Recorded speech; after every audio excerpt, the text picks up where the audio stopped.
Tuko hapa Dodoma katika kushiriki wiki ya utumishi wa umma,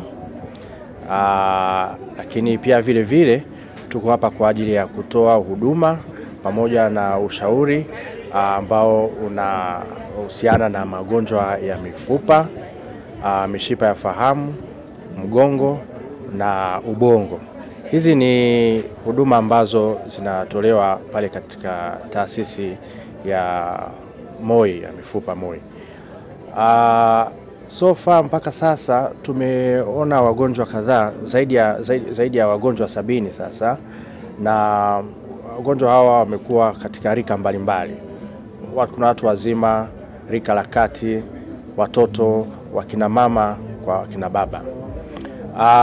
Kati ya wagonjwa ambao tumeona wengi sana wamekuja na matatizo ya maumivu ya mgongo, maumivu ya magoti na maumivu ya nyonga. Na haya ndio magonjwa ambayo yameonekana yakiwa kwa hali ya juu kabisa katika idadi ya wagonjwa ambao tumekwisha kuwaona. Na vile vile pia tumeona wagonjwa wetu ambao tuliwahi kuhudumia kwenye taasisi yetu, ambao wengine tumewafanyia operation, wengine tumewatibu kwa tiba ya kawaida bila operation, wamepona, wanaendelea vizuri.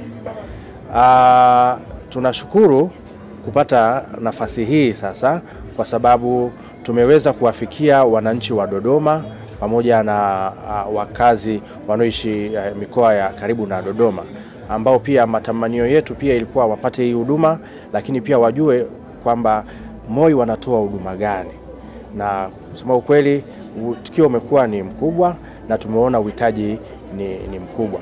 Kwa hiyo tunaendelea na huduma hii mpaka tarehe 23.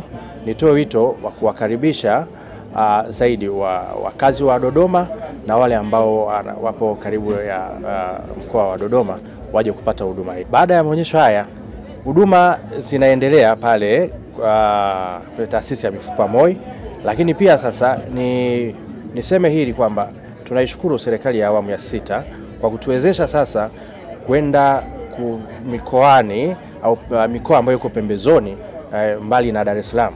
Tumekuwa na hizi huduma ambazo tulikuwa tukifanya kila baada ya kipindi fulani. Tunatoka kwenye taasisi tunaenda mikoani, na hii huduma tunaita mobile clinic au kliniki nyongefu.